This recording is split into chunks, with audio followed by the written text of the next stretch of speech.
So guys, this is my second time trying to do this video because apparently I don't know how videos on the phones work anymore. And I thought, oh, I'll just pause the video and be able to go, do what I needed to do. No, you don't do that because then you can't get back to it. Learn something new every day. So I'm about a week out from the last video, and so I'm gonna go through the seedlings and kind of go over what they are and where they came from, mainly for myself to keep a record, because I'm getting to the point where I've planted so many things. I mean, I have a journal, but doing this will also help me to keep a record of where things are and when I planted them, and succession sowing, and trading stuff out, like when stuff finishes out, when I plant something new in that area, those kinds of things for next year to be something I can come back to. It's also good if anyone else is watching it and they're interested in any of the seeds, like this is where I got them, that kind of thing. So I'm gonna try to go through, and it was really funny because I was watching the previous video and I would like hopscotch on things, be like, oh, this is where this came from, and then completely skip the next thing. So I'm going to try to be thorough, and also try to keep it from being super long, but also get on there like what these things are, and that way I have them for future reference, and that way they're on here, and then I won't always have to go over like what they are once I get them outside in the ground. So here we go. So obviously these are the seedlings that are in the basement. The kohlrabi, this is the purple kohlrabi. This was actually my free seed that I got from Baker Creek with my packet. I wanted to try kohlrabi, but I have never eaten it. I've never grown it. This is my first time, and so I am really excited to see what they taste like. And there's several of these mixed in like throughout. There is also the red kale, which I find really funny because that one's not red at all.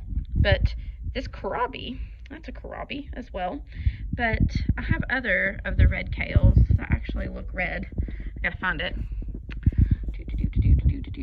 Oh no, that's kohlrabi too. That's kohlrabi. Apparently the red kale is not gonna be red, it's gonna be green, but that's also from Baker Creek. The red kale that I had gotten, this is kohlrabi, but the regular kale, this is red kale. These are Brussels sprouts. These are, I got like a huge pack of them from our local nursery, but I also ordered some purple ones through Baker Creek, and this is like a mix and match. Like you can see the stems on some of them are like really red, and then other ones are your typical like pale. The really red ones are the ones that'll probably end up putting on purple leaves as we go on. There's some more of the kohlrabi. I just absolutely love the color of that. And I have, oh goodness, is this a blue kale that decided to grow? Nope, that's a red one. That one's a little more red. It's got some red in it. But most of this is kale. The kale that I got is from Baker Creek. Now this is tot soy. Let me see, I'm trying to keep the light on them. You see the light, the leaves on that. This is like a combination of spinach and what do they call it? It has soy on the end of it, and I can't think of the word that they call it, but it's leafy greens ultimately. Like you eat them in salads, you can eat them straight, but they're supposed to be like a sweet spinach, and Bryce really likes spinach, so I thought I'd try them. Also from Baker Creek, red onions, white onions, like they're all kind of mixed in together. They're just from our local Lowe's. I just decided I would try onions this year. That's more tot soy back there, more of the kohlrabi, which I have brought these back in. These actually were outside, like hardening off, and they probably need to give them a little bit of water. But yeah, this is our curly kale. The curly kale is also from Baker Creek. Obviously very healthy, doing what it's supposed to be doing. This is red kale. It's a little more purple than the other one. That one is one of my bigger, healthier ones. So they're doing really well. And that's probably one of my biggest tot soy ones. Like they're really enjoying that outside time in the 70 degrees. So these are my tomatoes, and obviously they're doing really good. This lighting situation is not going to stay this way. This was just because they all got, happy with the weather and decided to sprout early.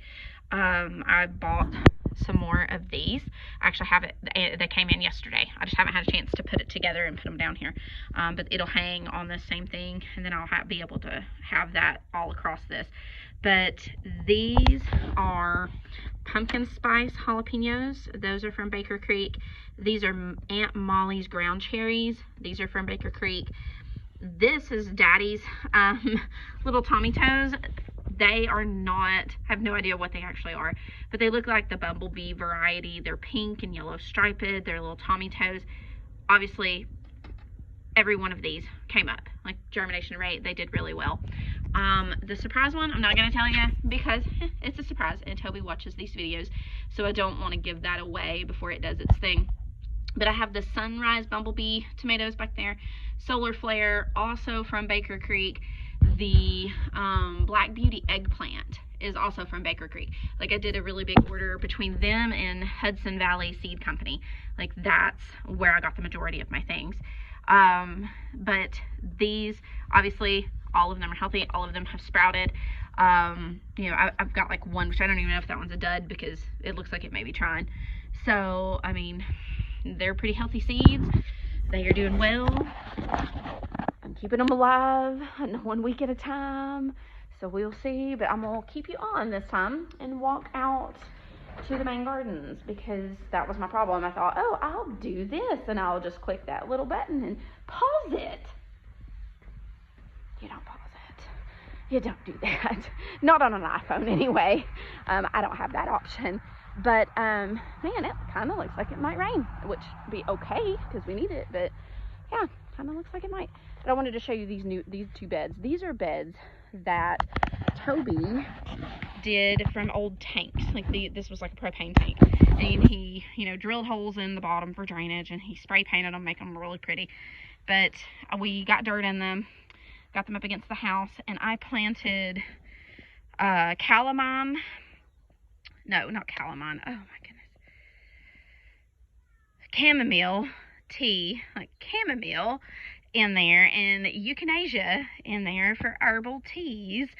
That's what's planted in there. I swear I'm trying to do a video and I sound like an idiot because my brain is, it's been a long day with actual, like, my normal work. And my brain's not wanting to spit out the words that I know are in there. But yeah, so I just recently watered these, but they will have some of our herbal things in it that are really bad about self-seeding. Not real sure where I want them permanently. So I put them in that to keep them from spreading anywhere else right now. Obviously, I may save seeds from them, may decide to put them somewhere else. I do have extra seeds from where I got these. Now, the euthanasia and the chamomile, both of these are really special seeds. These didn't come from Baker Creek. These didn't come from Hudson Valley. These were ones that I bought in St. Augustine when we were down there for vacation, which Hillary, Kristen, you know, Kristen, you were with me when I bought these. Like, St. Augustine's a really, you know, special place to us. There's a lot of history. There's a lot of things there. We went to the Spanish military hospital, and they have like a little museum and a walkthrough, and they have the apothecary's garden, the herbalist's garden out in the, you know, out in the foyer, out in the, you know, walkway between the buildings, or a semblance of what it could have been. And so they have seeds in their gift shop. I mean, really, who sells seeds in their gift shop? How cool. So, of course, I bought several. I actually bought some things that I probably will not plant. I'm still debating on a few. Some it's not time to plant yet, like the geranium. I will plant it, just I don't know where I'm going to put it yet. Rue, I'm going to hold off, mainly because of Trig. He is really bad about eating all the things still, and he trusts the garden. Like, he will eat the things out of the garden because he knows that it's okay, that mommy, you know, does these things. So, yeah, I'm not going to put that out because Rue can be poisonous. So we're gonna wait and kind of see. But in this, going through the gardens here, we'll see what we got. So this is garlic that started in my pantry. Totally didn't intend to plant garlic, didn't buy garlic. This was like an organic garlic clove that just was from the grocery store, started growing, no idea what brand it is. Now I'm doing an experiment. You've seen the cup full of onions that I had down there, the multi-sowed. Well, I pulled a bunch of them apart because, I mean, they're getting to where they're putting their second little leaves up. And I'm doing an experiment to see how soon I can put them out. Obviously, if this fails, I have 5 more cups. So I'm not super concerned. This is an experiment to see what happens. And we will see. This, I think, is a long-standing slow to bolt spinach that I got from Baker Creek last fall. This was planted in September of last year. And it's just now doing its thing. It took forever. The first round didn't even come up. This is the second round. Now, the kales, these are some of the same ones that I have planted in the basement right now. especially the curly kale, because I absolutely love that. And you can see how bushy it is. And I took leaves off of this like last week, and like made kale chips, and they're super tasty. The blue kale, these are the only ones that I have gotten to grow. Have not gotten them to grow. Even out of the other ones, I think I've got like one that sprouted out of this last round. But that's okay. It's good, but it's not my favorite. I really like the curly kale because it makes better chips. But that's what all of this is the curly kale. And I'm going to let some of this go to seed. All of this was planted in the fall of last year. So I want new rounds to go forward, so I can let these go to seed and then have fresh ones to be getting herbs from. These are nasturtiums. I got them from Baker Creek. They're a variety of colors. I've actually got them planted in corners all around the gardens. Like I just randomly mixed up seeds and put them in, so I have no clue what colors they'll end up being. These two are special because they are the ones that survived the garden, like the basement garden experiment. They were the only things that survived, and I rescued them when it failed and put them in a coffee mug, like a big mug, and put them in my windowsill. And obviously they got really long and, you know, bedraggled looking, but they're alive. And I got them out here. They've been out here about 5 days, so they haven't died. So I've gotten really lucky. So we're gonna let them live and see what they do. Okay, so the lettuce. Oh my goodness, I learned things about lettuce this week. So, apparently lettuce is one of those seeds that needs light to germinate. I was completely unaware of that until I was reading the new Roots and Refuge book that they put out. As soon as I learned that, I thought, oh my goodness, what an idiot I have been. I put boards on top of those. And so I highly thought that I had killed them. I did not. I immediately took the boards up once I learned of my mistake. And look at all of those teeny tiny little lettuces. They are growing. Bunches and bunches of them are growing. So I didn't kill them. I'm not going to take the boards up. Checked it under there earlier. The carrots have not come up. I don't know if it's just, if they're just taking their time. It's been about 2 weeks. They do that sometimes. I'm still kind of hopeful, but we'll see.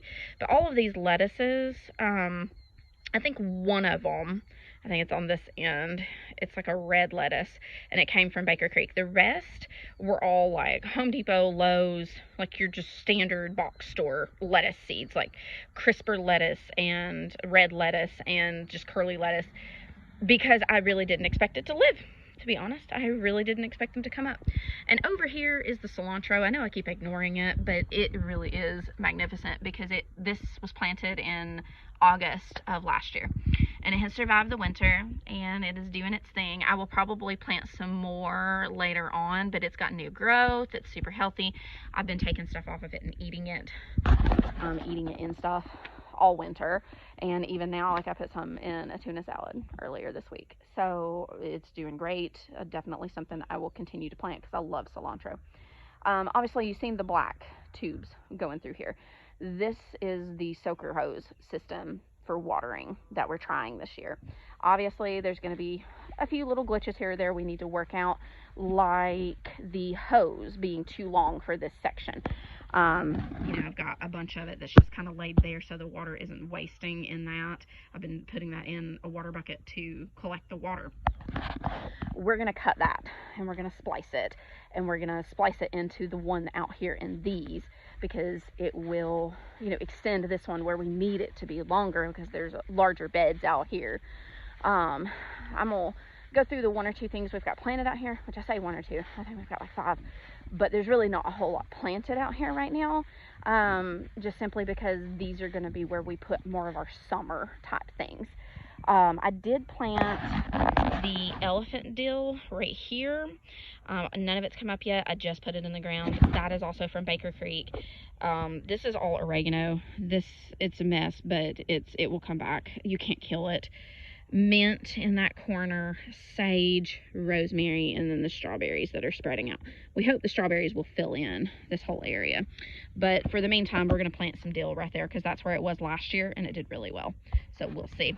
And oh my goodness, guys, look how much these chives have grown in a week. Look at that. I'll be able to snip them off and put them in salads soon. So garden 1, which, I mean, you guys can see the teeny tiny turnips. The first couple of rows here are white and purple turnips, and those are from a nursery. They're actually a cover crop seed packet that we had gotten. I was trying out. They actually did really well for greens last year, but I didn't get very big bulbs out of them, but I did sow them too thickly. I went into it hoping that I would be able to pull them out bit by bit and be able to get, you know, more of the bulbs done. Yeah, that didn't work. Didn't get very large. And oh my God, we had such a problem with aphids and caterpillars. And I mean, I haven't had to put anything in the garden until I did the fall garden. And everybody kept saying, oh, do a fall garden. There's less pests. No, I didn't even get any of my cabbages because of the cabbage worms. Even with the neem oil or BT or any of those things that you would try to put on them that's all natural. No. I was able to get a couple of Brussels sprouts to live. But other than that, they got my cauliflower, they got my cabbages, and they almost completely ruined the turnips because even getting the greens off of them, there were so many of them that you had to soak them for ages in salt water to make sure that you'd get all the crap off of them. It was pretty bad. Like, they were bad. But getting in here, I'm going to show you the rest of these, and then I'll try to shorten this up. So these going down through right here are the golden beets.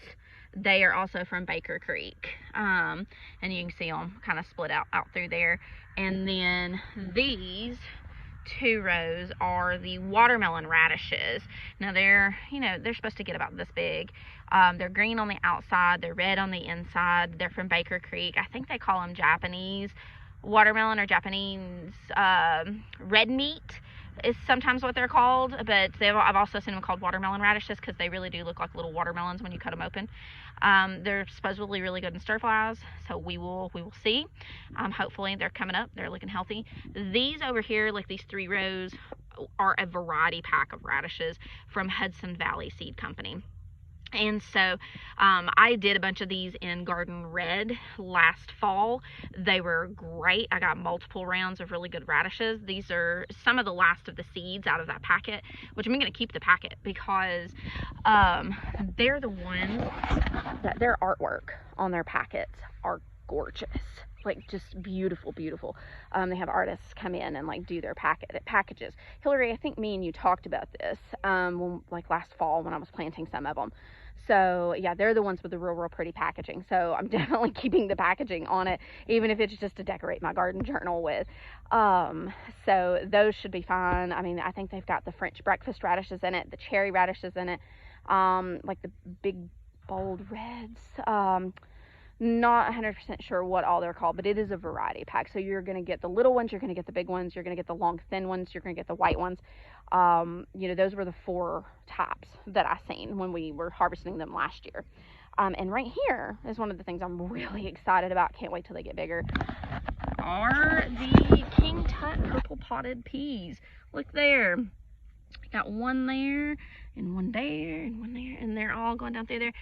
These are from Baker Creek as well. I am super excited that they are up and out of the ground because I was worried that they would die or something, because they were ones that were sold out when I first tried to order them.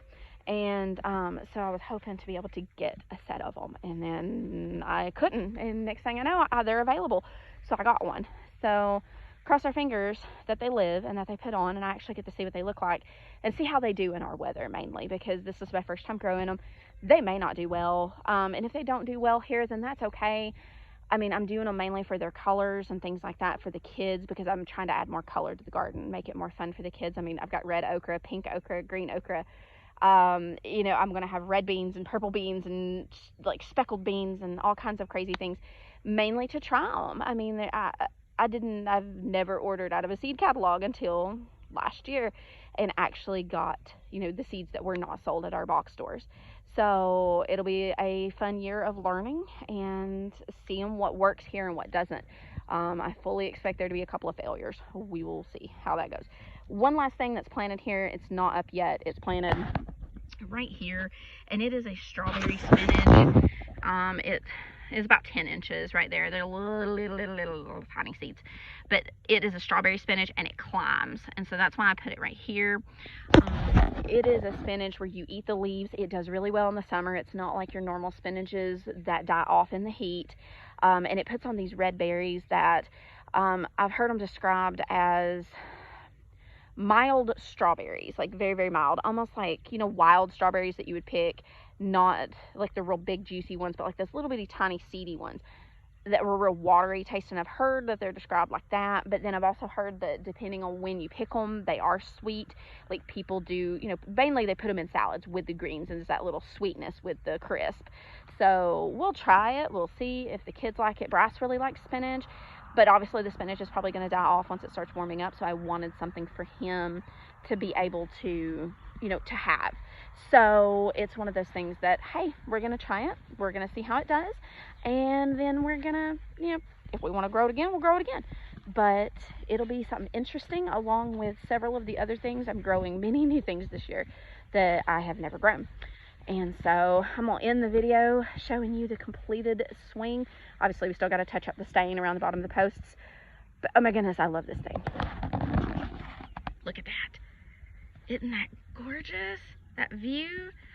And then sitting in that swing by the fire pit and hanging out and reading books and swinging with the kids and just enjoying the summer. I cannot wait. I've been just coming out here and just hanging out because it is pretty stinking awesome. Kind of love it. But I'm going to post this one because I know it's getting long. And also, I think there's a spider hanging down from a thread right above my head. I'm going now. Bye.